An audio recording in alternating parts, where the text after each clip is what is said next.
세 번째 질문은 명확하게 제가 잘 알아들었다면 예비 후보로 등록하기 위해서는 직을 사퇴를 해야 됩니다. 누구든. 그런데 아직 이 특별법이 통과되지도 않았고 또 이 내용이 완벽하게 다듬어지지도 않았기 때문에 이 후속 조치 해야 하고요. 또 제가 그동안 국회에서 해온 입법 활동인데 이것도 마무리를 해야 해서 아직 그 의원직 사퇴 여부에 대해서는 생각해 보지 않았습니다. 주소지는 광주에 있습니다. 통합을 한다 그래서 제 주소지를 갑자기 다른 곳으로 옮기는 것 또한 매우 어색하다고 생각합니다. 명칭 문제는 그건 조금 잘못 알려진 것 같습니다. 저희가 전남 광주특별시 약칭 광주특별시라고 하는 것은 모든 의원들이 합의해서 나온 내용이기 때문에 그 명칭에 대해서 이제 와서 혹은 그 당시에도 이렇다 저렇다 라고 말씀드리는 게 아니고요. 그랬던 것이 아니고 제가 논의 과정에서 원래 우리가 발표했던 합의가 된 것처럼 발표했던 그때 완전히 합의된 건 아니었지만 초안으로 발표했던 광주 전남 특별시라고 하는 그 명칭을 굳이 바꿀 필요가 있냐 라는 차원에서 말씀을 드렸던 것입니다. 그리고 저는 당시에 지금 이 명칭 문제가 중요한 게 아니다. 명칭은 입법의 마지막 단계에서 그러니까 2월 말이 될지 3월 초가 될지 입법의 마지막 단계에서 그 사이에 시민들의 의견, 도민들의 의견을 충분히 수렴한 다음에 또 필요하다면 공론조사도 해보고 시도가 갖고 있는 행정력이 있기 때문에 충분히 심지어는 새로운 이름 공모까지도 해봐서 의견을 모아서 그때 가서 결정해도 늦지 않다. 그런데 이제 여러분들이 특히 행정을 책임지고 있는 분들이 당장 결정해야 한다라고 하는 그것도 뭐 두 분이 각각 같은 건 아니었습니다만 강력하게 주장을 했기 때문에 그날 그렇게 마지막까지 이제 합의를 하고 그리고 다시 발표를 했기 때문에 제가 말씀드리는 과정의 맥락하고 나중에 발표한 맥락이 조금 혼동돼서 전달이 된 거 아닌가 그렇게 생각합니다. 그리고 그 특별법을 보시면 단서 조항에 지방자치법에도 있고 특별법에도 있습니다만 단서 조항에 지금은 이렇게 가지만 만약에 정말로 명칭을 둘러싸고 시도민들이 합의가 안 된다면 그리고 수용하지 않는다면 얼마든지 다시 검토할 수 있도록 되어 있습니다. 그래서 그 문제는 우선 통합을 위해서 그렇게 간다라고 보시면 될 것 같습니다. 예. 예. 어제 의원님은 현재를 그 특별법에서 예산 지원이 좀 더 있어야 된다고 좀 강조를 하시잖아요. 네. 네. 좀 현재에서도 시점에서도 그 특별법에서 예산 지원을 더 크게 해야 된다는 그런 생각을 하고 계신지 하나 여쭤보고요. 또 하나. 예. 네. 그 어제 페북에 올리신 글인데 역시 이광재라고 한 제목으로. 예. 네. 그 우상호 수석의 출마에 대해서 그 출마 불출마 선언을 한 이광재 전 지사에 대해서 네. 격려하는 내용이 있었잖아요. 예. 네. 근데 어제 막 그 광주에서도 막 어떤 인사분들이 예. 막 속칭 뭐 범 내려온다는 시그에 마치 서울에서 범모 씨가 이렇게 다른 인사가 올 것처럼 뭐 말을 하고 그래서 혹시 뭐 이 내용이 의원님께서 생각하시는 뭐 그 광주에 대한 제3 후보에 대한 생각도 포함한 것입니다. 두 번째부터 말씀드리면요. 대단한 상상력이십니다. 저는 그런 건 아니었고 이광재 전 지사의 그 행동을 보고 제가 역시 이광재다. 제가 통화를 했습니다. 그 보도가 나오자마자. 왜냐하면 강원도지사 후보 경선에 나설 것으로 알려져 있었고 많은 분들이 권유를 하고 있었거든요. 그런데 이제 우상호 수석이 그만두고 강원도지사 출마를 할 것으로 그렇게 알려지면서 이분이 어떻게 할까 싶었는데 그 기사가 떴길래 제가 전화를 했습니다. 그래서 아니 지사님 어떻게 된 거예요 했더니 제가 그 페북에 쓴 것처럼 그렇게 말씀을 하시더라고요. 그래서 제가 아 역시 이광재다. 그래서 제가 다시 보자 이광재 그랬더니 본인도 동의를 하시더라고요. 다시 보자 이광재. 좋다 그러면서 당신이 지금 나섰을 때 생기는 여러 가지 문제들을 염려해서 그냥 출마하지 않기로 그렇게 했다. 그런데 그 내용이 자세한 내용을 쭉 말씀하시는데 그 내용이 정말 공감하는 멋진 결정이어서 제가 응원하는 대보를 올린 거고요.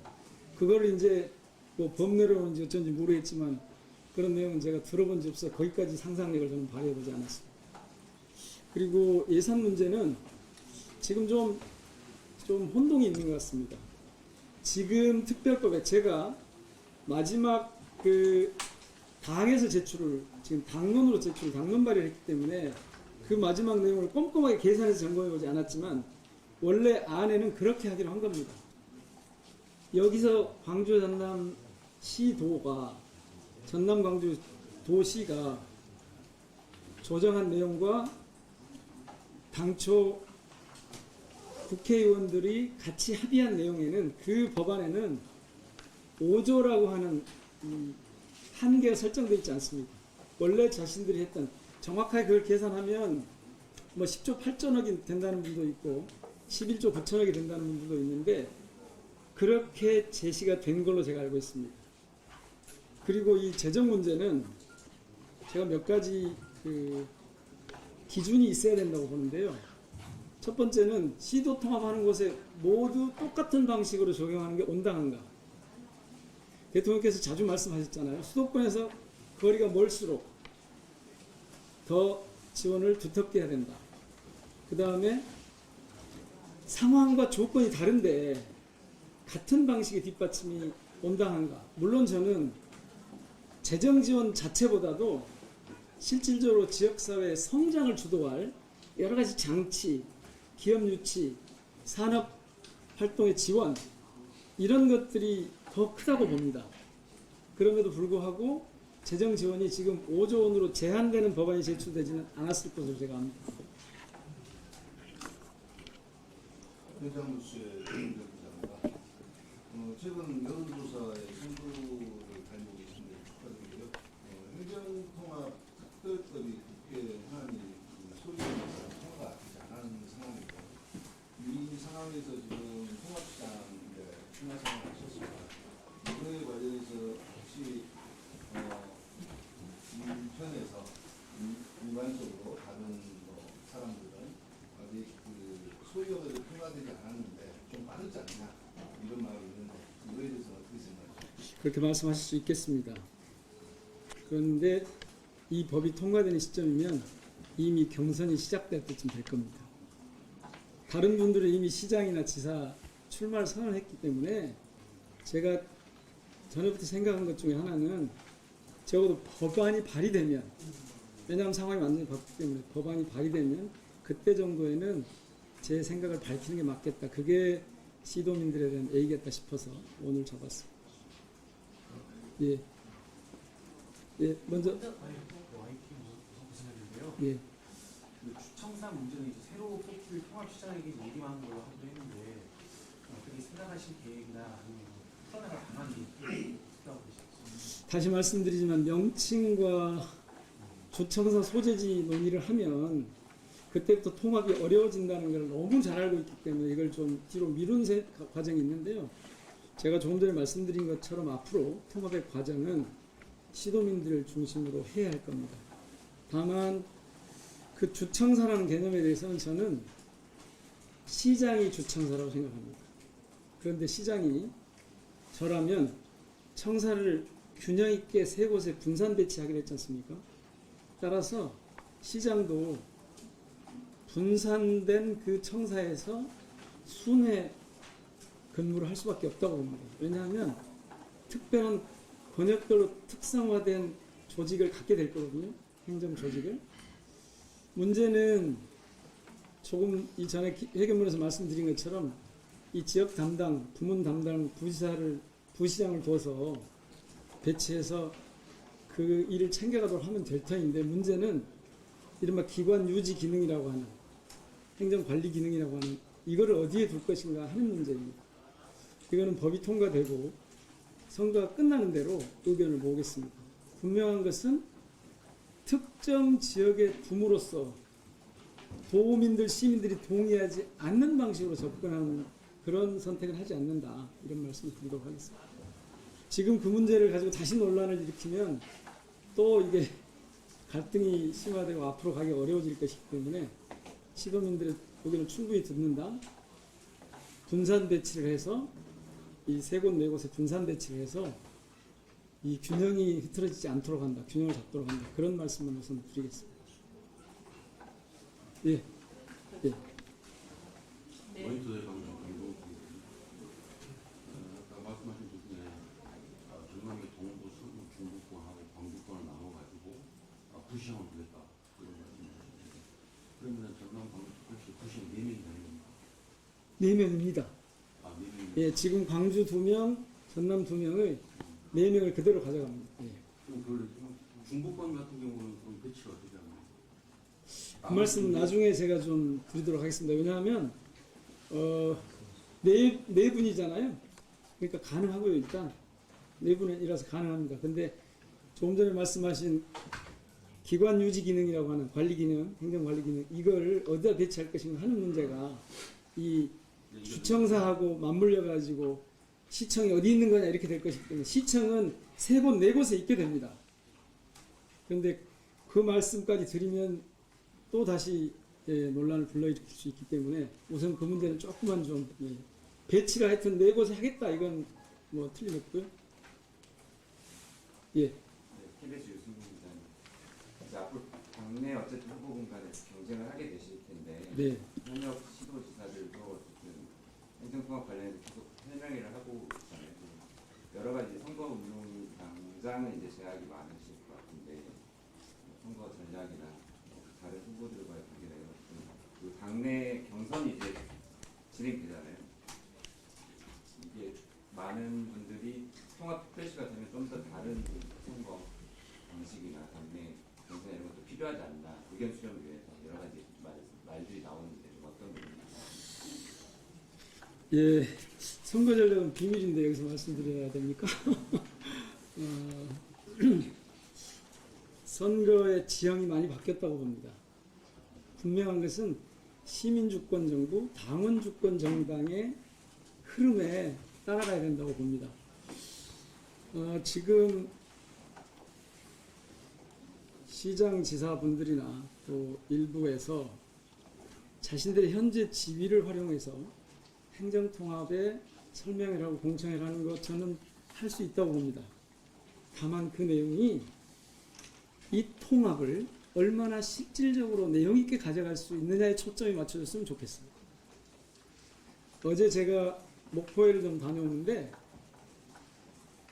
목포대 교수 한 분이 전화를 해서 강력하게 저한테 항의 비슷하게 하시더라고요. 왜 가만히 있느냐는 식으로. 그래서 제가 그렇게 말씀드렸습니다. 그거는 지금 있는 그분들이 할 수 있는 방식이고 저는 뭐 제 상황에 맞게 선거 준비를 해갈 수밖에 없습니다. 라고 말씀드렸는데요. 지금 시대 상황이 완전히 바뀌었지 않습니까? 이 흐름에 맞는 선거 전략을 고민하고 있습니다. 크게 보면 두 가지인데요. 하나는 시민주권 정부, 시민주권 시대, 당원주권 시대에 맞는 방식으로 할 겁니다. 두 번째는 기존에 하는 방식으로 조직을 챙기고 이 지역의 사람들을 만나서 하나하나 설득하고 그렇게 하기에는 너무 시간이 부족한 것 같습니다. SNS 시대에 맞게 지금 소통이 이루어지는 체계의 특성에 맞도록 그렇게 준비하고 있습니다. 그만할까요? 예. 전화해서 진짜입니다. 예. 대로 예. 통합시장 후보군에 대한 통합 이유, 빨리 통합해야 된다는 이유로 대통령의 증거가 있으신데요. 의원님 말씀하셨습니다. 통합 논의가 너무 통합 논의 과정이 너무 빠르고 불소리가 이루어지면 만만치 않습니다. 이게 대통령을 제외하고 통합론을 초반에 신중론을 사는데 통합 속도를 가진 이유가 따로 있으시다면 듣고 싶고요. 예. 또 하나 앞으로 통합 단체장 출마하실 분도 5대 듣고 싶으신 것 같은데 7월 통합 자치단체가 출마하면 예상되는 부작용 같은 게 있으실까요? 예. 우선 통합 논의를 제가 단계적 통합론에서 이 통합 속도전에 참여한 이유가 궁금하시다고 말씀드렸잖아요. 제가 사실 1월 9일 대통령 초청 오찬에서 이 말씀을 드렸습니다. 원래 저는 12월 29일 제가 포스팅에서 기름 광주 통합으로 열립니다라는 포스팅에서 말씀드린 것처럼 단계적 통합을 생각했습니다. 그리고 그 후로 갑자기 통합 속도전이 시작이 됐기 때문에 제가 이게 뭐지? 하고 확인해 봤는데 하나는 맞습니다. 지역주도 성장으로 대한민국 운영체제를 대전환하겠다고 하는 이 시대적 흐름을 지금 끌어가는 대통령의 구상이 있었던 것으로 생각하고요. 거기에 이제 정치권에 소봉을 하는 건데 그보다 더 중요한 일은 제가 처음에 단계적 통합론을 주창했을 때는 그때는 이가 기힐래 그러니까 저는 원래 90년대부터 통합론자입니다. 뭐 기억하시겠지만 옛날에 허경만 지사 시절에 통합론이 나왔었고 제가 그때 언론인으로 일했는데 그때부터 저는 통합론자인데요. 왜냐하면 이게 뭐 아시는 것처럼 전두환 그 군사독재 신군부의 분할 통치 전략 중에 하나로 나오는 것이었기 때문에 저는 통합론자였는데 당시에는 물리적으로 절차적으로 행정 과정에 어려움이 있다고 봤습니다. 그래서 저는 단계적 통합 심지어는 제가 그렇게까지 말씀드렸죠. 나는 지방선거가 끝나고 나면 곧바로 통합에 돌입하고 그래서 시장 지사가 둘이 있는데 이걸 한 사람이 해야 된다면 통합이 이루어져서 한 사람이 해야 된다면 역할 부담을 할 생각이 있다라는 말씀까지 제가 페이북 포스팅에 밝혔는데요. 그렇게 하고 나서 속도가 붙길래 왜 이렇지? 저도 사실 굉장히 당황했습니다. 그리고 그때만 해도 정치권에서는 되게 다 뭐 제 방식이 맞다라고 그렇게 얘기를 했기 때문에 그 후로 제가 속도가 붙은 직후에 이게 뭐지 하고 확인을 좀 하기 위해서 행안부에 실무 과장을 모셔서 제 방에서 하나하나 짚어봤습니다. 절차가 가능한가? 근데 가능하다고 합니다. 그리고 마창진 통합 사례를 보니까 가능한 게 나왔습니다. 그때 특별법이 3월 12일에 통과했습니다. 그러니까 우리가 2월 말까지 특별법을 제정할 수 있다면 그러면 가능해지겠구나. 그 절차적 그 문제보다 제가 통합에 찬성했던 건 사실 이 통합이 대한민국 운영체계를 대전환하고 싶어하는 그런 국민주권 정부의 의지와 이걸 기회 삼아서 광주 전남을 지역주도 성장을 추진하는 가장 상징적인 1호 지역으로 1호 사업으로 그렇게 가져가는 게 좋겠다는 생각 때문에 생각을 이렇게 바꾸게 됩니다. 그 9일날 거기서 제가 그렇게 말씀드렸습니다. 원래 나는 단계적 통합론자였다. 행정을 내가 조금 해봤는데 그 과정에서 이렇게 속도전을 벌이는 걸 난 보지 못했다. 그럼에도 불구하고 다시 확인해보니 가능하고 절차적으로도 법률적으로 가능하고 그리고 시도민의 의견과 정치권의 의견이 지금 거의 모아져 있기 때문에 즉 통합의 실익이 속도전을 벌였을 때 충분히 담보될 수 있다고 보기 때문에 전향했다 이렇게 말씀드렸더니 대통령께서 웃으면서 전향했어요 이러더라고요. 그래서 그렇게 방향을 바꾸게 됐습니다. 답이 충분했을까요? 예상되는 부작용. 부작용. 한 가지 더 있었죠. 부작용이 아주 염려가 됩니다. 지금부터 할 일은 제가 앞서 내실 있는 통합이라고 말씀드린 게 그 대목입니다. 여러 가지가 지금 가장 조금 전에 말씀하신 어디다가 행정의 중심을 그 기관 유지 기능을 어디다 둘 거야. 그러니까 뭐 주도를 어디로 할 거야. 시청을 어디로 할 거야. 이것부터 시작해서 제일 제가 염려한 건 실제로 이것의 통합의 효과가 시도민들에게 체감할 수 있겠어? 그래서 제가 제일 먼저 들고 나온 게 성장통합 원칙입니다.